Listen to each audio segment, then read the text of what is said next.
Continuing with the previous two shloka, Bhagavan here is more keen to emphasize a clear-cut path for reaching him. The question is, if you want to reach a destination and you have not experienced, seen the destination at all, then the question comes, why should you be embarking upon a journey? There are millions in this world who consider this creation to be so real that they have come out with excellent theories of sustaining in this world and excelling in this world. In modern times, it is called theory of management, parenting, higher education, assets and liabilities. All these are construction made on the mirage. Somebody was told that there is water, and he saw the water which was not existing because it was a mirage. The greater fool than that started constructing a bridge so that this water can be taken down under the bridge through a canal and it can irrigate the fields and then it can yield the result. First of all, there is no water, it is mirage. In that mirage of the water, the person is trying to irrigate the field and waiting for the nicest possible harvest to come. How futile would that be? Equally futile is the assumption that this world is real and whatever I do in this world is going to be permanent. Unfortunately, it is excellently nice, exceedingly nice when we speak about it, but factually we are doing every day the same thing. Whether my assets have grown or not, whether my child has been properly looked after or not, whether that nice house that I built is in my possession or not. And on the top of it, if the stupidity knows no bounds, then perhaps he would like to see himself in the mirror and say that how beautiful or handsome I look. When all this is happening, knowing fully well that your own father and grandfather are no more and they have gone away, thinking in the similar manner, yet we think in the same manner. This is because we do not know the destination. So one who is rare amongst the rare, who believes in the presence of God, God meaning ultimate truth, he doesn't know whether it is God or whether it is ultimate truth, but at least he has a faint idea. A person of the caliber of Gurudev writes book and emphasizes that there is God, and we call him God-like. So we get a faint and a vague idea that God may be existing. Now, whether that God is similar to Vishnu or Shiva or Krishna or without shape or with shape, nothing is known to us. But we at least presume that it would be Krishna. Then we create relationship amongst the gods that, he is the younger brother and he is elder, and then Mahadeva is Deva's Dev, and then Vishnu went to Mahadeva and asked for this, then Mahadeva went to Vishnu for Mohini and all. So we create the stories also to suit our needs of our gods. So there are those who come and triumphantly say in this world that there is nothing like God in this world. There is nothing after life in this world. This world is real. This is the one extreme. Then at the other extreme, there is a person who believes that everything is only God. There is no world at all. The person who is mad believes that this world is real, but the person who believes that everything is God also equally mad. But he's mad in God's intoxication, while this person is mad in world's intoxication. The question now is the people who are in between, like you and me. We believe the world is not real because it is said so in the scripture that we read. We believe that the God is existing because the scripture says so. Yet we are not sure of either of the things. So where do we start then? We start by presuming that God must be existing. Why so? By believing in what the scriptures have said. Shastrasya Guruvakyasya Satya Buddhi Avadharana Krutva Sa Shraddhaya Sadbhiryaya Vastu Upalabhyate. Conditions are very clear. You must believe in God because two things say about it. One is scripture, one is Guru. That means the scripture has to be an absolutely real scripture and the Guru also has to be absolutely real. Tukaram Maharaj says, you get gurus of caliber who should be bitten by the shoes, chappals. Why? They do not teach you the real truth. So only the Jivan Mukta, who is a walking Veda on the earth, like Gurudeva or Swami Vivekananda or Ramakrishna Paramahamsa or Santa Namadev, Gyanadev, whosoever is, Santa Mirabai, we believe in what they say, and also they say, we say because it is in the Shruti. Even a person of the caliber of Brahma itself called Sri Krishna Bhagavan says that I am not saying it, Veda is saying. A person who is Jivan Mukta and walking Shiva on the earth called Shankaracharya says, Vedo Nitya Adhyatam. He says, don't read me, read Veda. So that means scriptures, Veda, and the Guru, whatever they say, even if we have not understood anything, we have not experienced anything, believe in them. So we all believe in them. We are all ardent supporters and devotees of Veda as well as Guru. And then what we do? We sit tight on it. It is like saying that, Einstein's theory of relativity is so fabulous. All right, it is fabulous, but have you read it? Yeah, I read it, but I did not understand it. Then what is the point in calling it fabulous? So Shraddha has two aspects into it. Believing in what the scriptures and the Guru had said is the one aspect.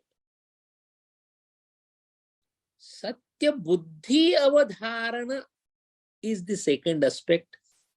And the third proof is Sadbhiryaya Vastu Upalabhyate. Have you realized the Brahma? Then it was Shraddha. Otherwise, it was not Shraddha.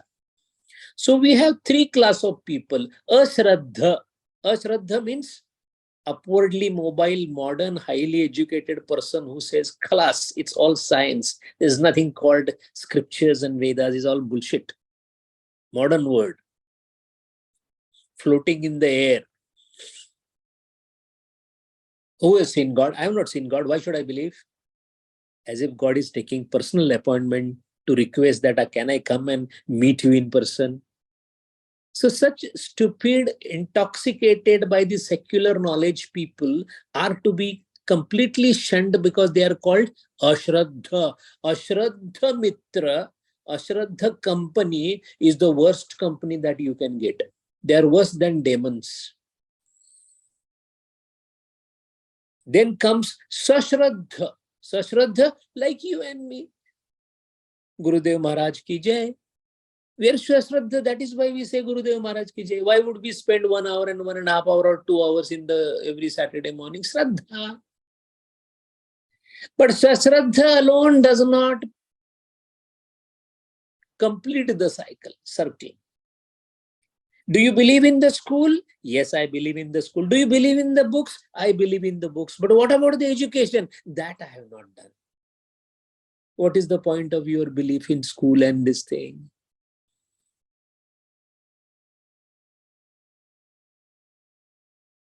Anger is very bad.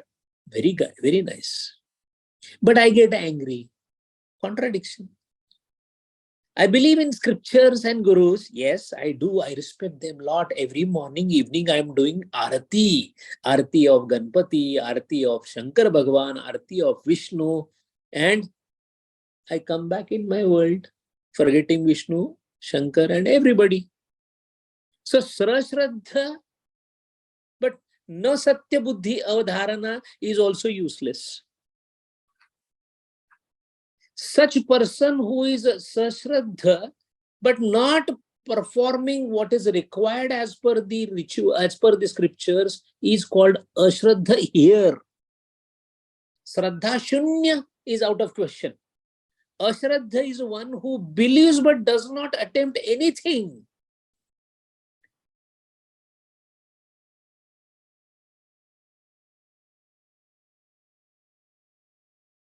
It's like a thirsty person saying that I desperately need water, but he is not drinking it.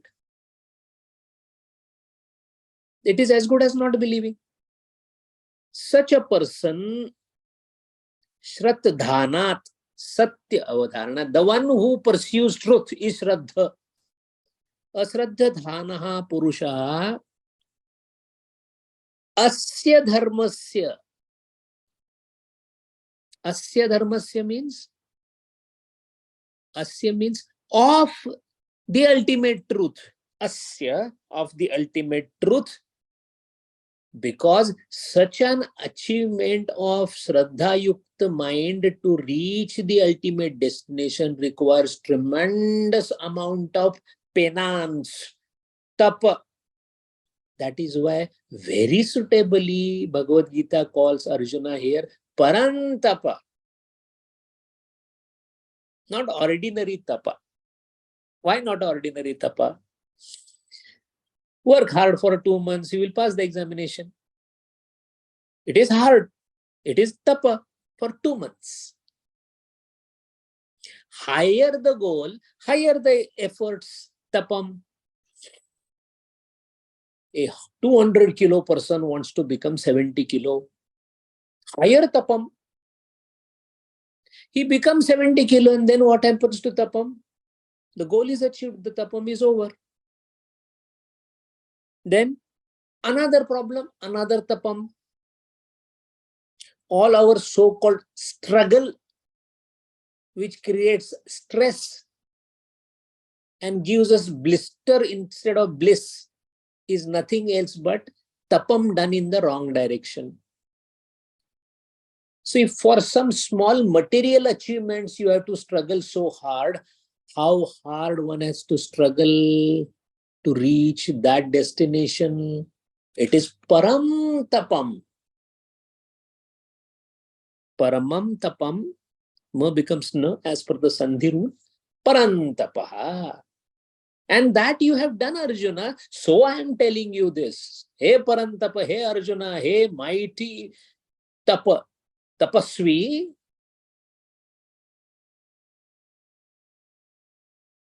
That tapam, effort made for that tapam is called yata. Prayatna yata, prakarshena yatati. Yata. And such a person is called yati. Yati means yogi. Namah Shri Yatirajaya Vivekananda Suraye. Yatiraj, king of tapasvis, Swami Vivekananda. Why? Single-handedly, single-pointedly pursuing the highest truth in life. And when you can pursue one thing, when you leave all other things, complete subtraction of everything else other than what is in front of you as a destination. During examination period, we are not worried about our food, our father, our mother, our friends. Even to the extent you don't take bath, you're only immersed in books. Why? Exam is coming. Similarly, that is called a kshanika vairagya. For the moment of that examination, everything is stopped. Here, for this examination of realization of truth, everything should be given up, called Vairagya. When there is a Para-Vairagya, complete absence of anything around you in your Antakarana, only thinking about one and one thing, that is called ultimate reality or Brahma. And if you don't believe or you don't do effort for that particular ultimate reality, asya dharmasya parantapa, then aprapyam mam, you cannot reach me.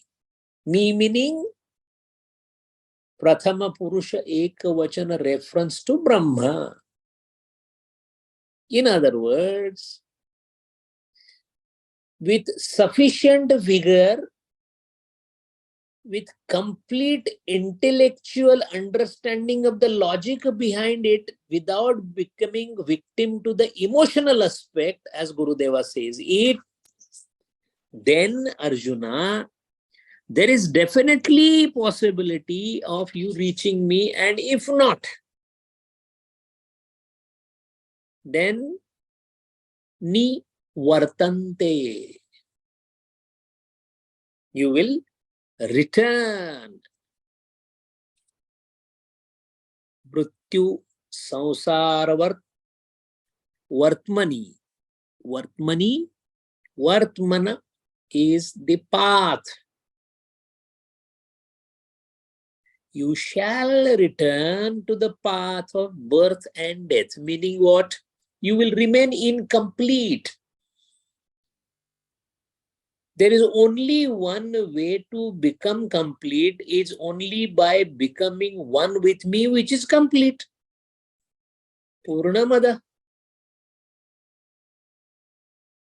I am the only complete final Gantavya Sthan, where,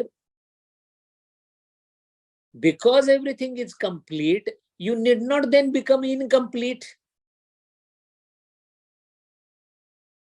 Because I am Ananta, you will not become Santa. Why would Ananta become Santa? Limitless become limited.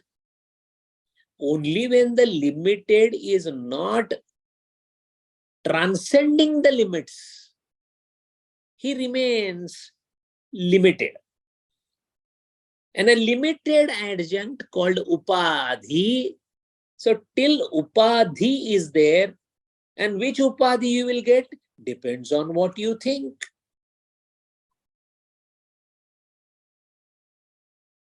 Tukaram Maharaj says, Deva pahavaya gelo, Devachi hovni thelo. I went to see God and I became God. अब खुदी के बाहर है इश्क कफनी पहन कर, हर रंग में चोला रंगा, दीदार अपना हो गया. That is what is called destination song. Since that doesn't happen, aprapyam mam parantapa, one who does not, first of all, the one who is Shraddha Shunya, he will never open Bhagavad Gita. The highest misfortune of anyone, or conversely, the highest fortune of anyone is he knows Gita, he opens Gita, and he reads Gita. बहुत सुकृतांची जोडी म्हणून विठ्ठली आवडी. Tukaram Maharaj says, after doing lots and lots of good work, punyai, this tongue has got name of Vitthala. Don't consider that as a very casual thing that, I just got interested. I was actually working, got interested. A friend of mine told me about Chinmaya mission, got interested into Bhagavad Gita, and then I started like Gurudev. It's not like that, sir. It is a result of punyai. 1.4 billion people in Bharatavarsha, few percentage know Swami Chinmayananda. Very, very few percent. Read Swami Vivekananda. It's a result of accumulated punyai. That's why Shraddha Shunya is rest all 90%. In 10% who have Shraddha, but do not do any effort, Ashraddha, who do not do any effort to have Satya Buddhi Avadharana, unfortunately, Arjuna, Parantapa, they also go back to the samsara simply because they do what Gurudev calls as hankering for sense objects, thereby bartering away intellectual capacity, emotional power, and physical strength, all the three. God has given us physical strength for what? Oh, I should not fall sick. Stupid. Not falling sick is not at all the aim of remaining healthy. The aim, object of having a healthy body is then it can be consecrated at the altars of Lord. Its misuse is called disease. I will not misuse my body, sir. You will not misuse. That is a very stupid thing. You first should use it where it is supposed to be used. That's why Shariram Adyam Khalu Dharma Sadhanam.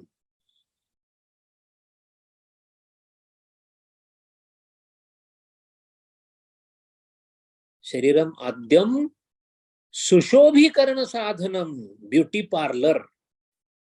New dress. I am looking good. This hairstyle suits me. I take my tummy in just to feel healthy. These are all absurdities of life. A very sound body, the complete flexibility, stamina, and good breathing is required to keep the mind least afflicted by the diversions of an ailing body. And such a body and sound mind then is an instrument to be consecrated to the Lord. Similarly, the emotional power, not emotional weakness. Gurudev is talking of emotional strength. What is emotional strength? A sudden drop of water in the eye when somebody is suffering. When somebody is hungry, the tear has to come in the eye. That's the power of emotion. Emotion that helps in you becoming unselfish is the real emotion. A beautiful lady walking on the road and the emotions getting under turmoil is not the emotional capacity. It's emotional abuse. Lording over the spouse's emotional abuse. What way I can reduce somebody's pain and bring smile to their face? Emotional capacity. If you cannot bring smile to the face of one downtrodden,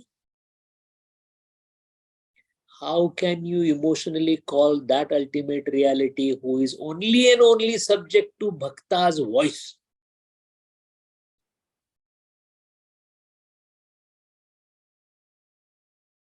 What an emotional outburst Sant Namadev had after 8 years of stay in Punjab. He came to Maharashtra, to Pandharpur, saw the kalasha of the mandira and started running through the sand on a hot afternoon because now I'm going to meet Vithala. That is called emotional power, intellectual capacity. How it is bartered by us? How can I have the share of Microsoft once it goes down? Bartering of intellectual capacity. Intellectual capacity is a huge bulldozer. And what are we tying to carry? A matchbox is tied to the bulldozer. Why? It is used in that manner. The intellect is the only stick that the Lord has given us to walk towards Him. The entire strength of intellect has to be utilized in sheer interpretation of the scriptures, using vichara as the sadhana.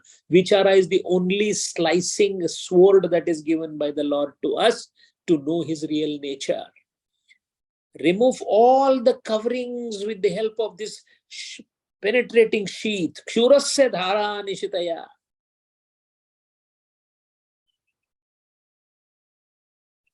Walking on the razor means using the sharpest possible instrument, penetrating instrument called intellect, to know the real truth through the vichara. That's why it's not the misty vapors of emotionalism, but the solid beams of intellectual understanding and perfect awareness of the logic of thought. That's what helps you to reach there. I am very astic and I have Shraddha. This statement has got no meaning whatsoever. It is as good as saying that I don't have Shraddha. Swami Vivekananda very openly says that I am very happy with an atheist because at least he says I have not seen God. But what is the use of a theist who says that he believes in God but never tries to see the God?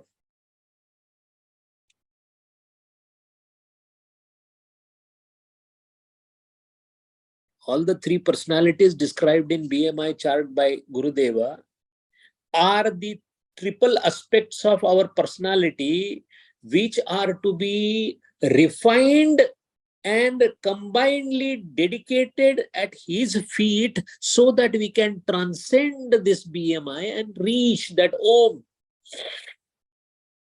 The feeler should feel in a manner that it helps to reach the Om. The thinker should think in the manner that it helps to reach Om. And the perceiver should perceive in a manner to reach the Om. If he is not doing that, then the perceiver is feeling the object, the thinker is thinking of the thought, and the feeler is feeling the emotions, then he is going southwards. He is getting immersed in the world. Moment you are more immersed in the water, less chances of you surviving, you will drown.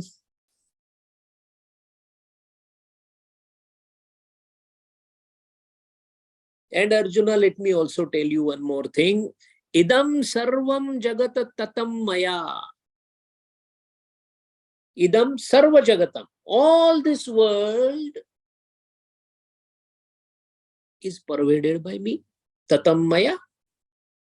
Arjuna, like us, asks a question to Bhagavan. Bhagavan, you are standing in front of me, hardly 6 foot or 5.5, 5 and 8 inches. God knows how much was the height of Lord Krishna. That you are in the body in front of me and you are right here. I can touch you. And you say you are pervading everything here.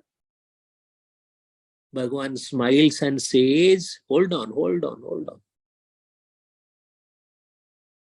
What did I say?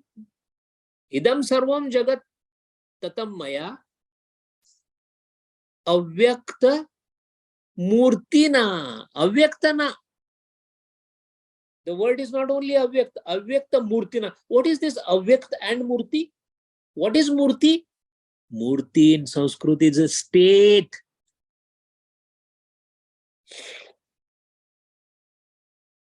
God has come into perceivable state. We call it as vigraha or murti.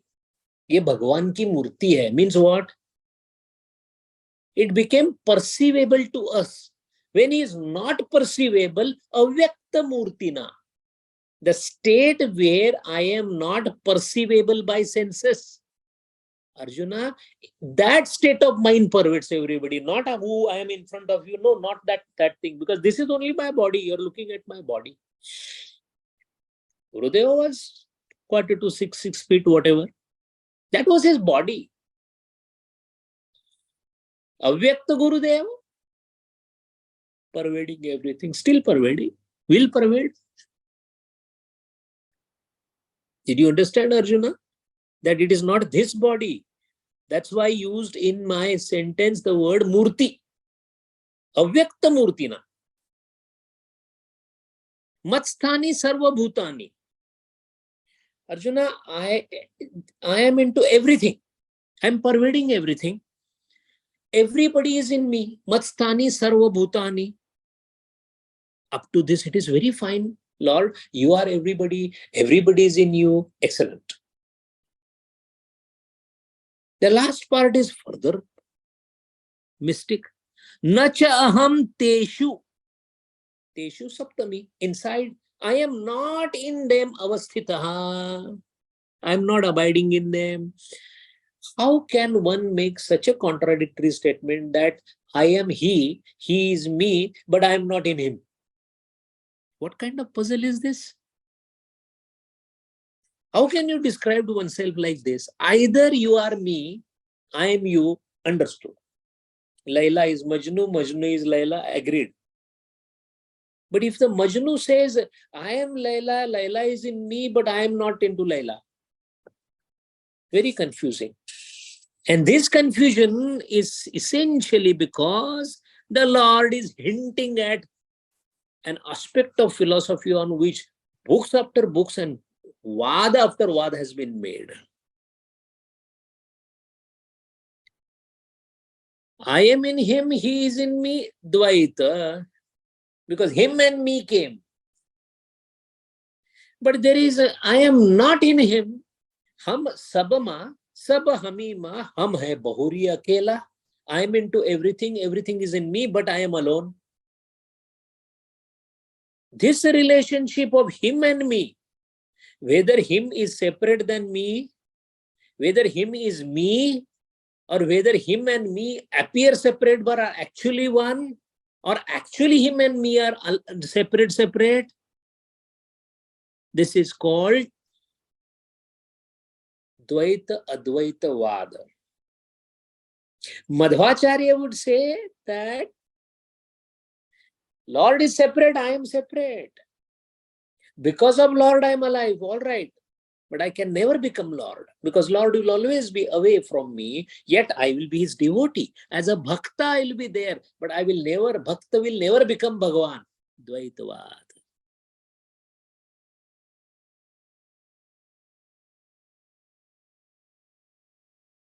No, Bhagavan and Bhakta are same. But Bhakta is nothing else but the body of the Bhagavan. So all this creation is nothing else but a real creation. But real creation, however, the individual soul or jiva cannot become Bhagavan because Bhagavan is having a Vishesha state. So this is Vishishta Advaita. Advaita, but Vishishta. Our relationship, me and my Bhagavan, is we are the part and parcel of same. However, I will not become Bhagavan. I am not separate from Bhagavan, but I will not become Bhagavan. I shall remain as a part of his body. Because this Prakriti is nothing else but his body. Parabrahma Shariram Vishishta Advaita. All this creation is nothing else. It is not Maya. It is Bhagavan's creation. So, the Maya is not a false Shakti. It is a real Shakti of Brahma. That is why we appear two. Actually, everything is one. But this Maya is not unreal. It is real. Shuddhadvaita. Whether the world is real, God is real, world is unreal, or world is real, what is the relationship between God? Are they two? Are they one? Is very difficult to find out. Achintya bheda bheda. You cannot think about it. Gaudiya Vaishnava, ISKCON, Gaudiya Vaishnava Sampradaya. You cannot find out which is right, which is, it appears Dvaita, it is also Advaita, it is also Achintya. Beyond thinking, Bheda as well as Abheda. Bheda bhi sahi hai, Abheda bhi sahi hai. Duality is also fine and real.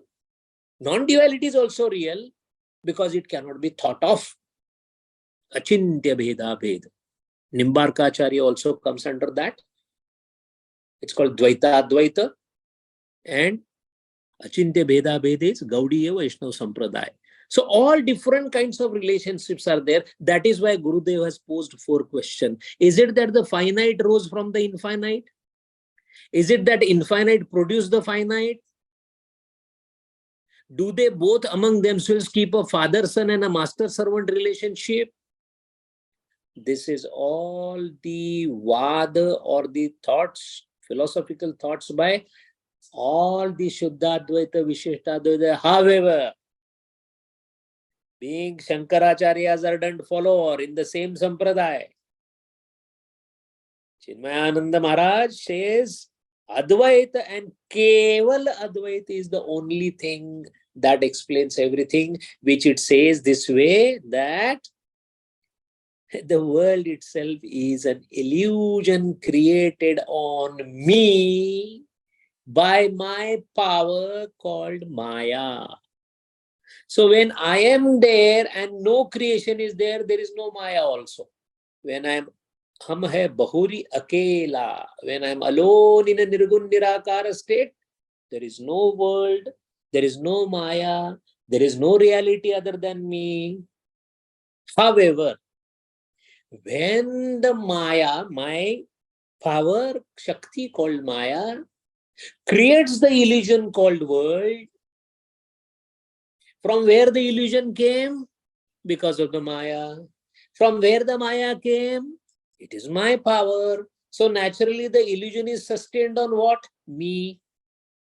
Now illusion came from where? Maya. Maya came from where? Me. That means in illusion, who is there? It's indirectly me. I am in illusion. Illusion is on me, but I am not the illusion. I am in the illusion. Illusion is in me, but I am not illusion. Why? I am the rope. On the rope, snake is created. Snake is perceived. Snake will not be perceived if the rope is not there. So if I am not there, illusion will not be there. So why illusion is sustained? Because the rope is lying there. That is why snake is perceived. But is a rope snake? No.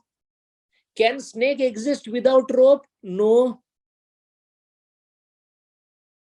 Rope exists in snake? No. Snake cannot exist without rope? Yes. Did you understand, Arjuna? That is why I am into everything. That means illusion is because of me. Adhyas is on my adhyastha. I am the adhishthan on which the adhyas is happening. So I am in that. Adhyas is existing on me.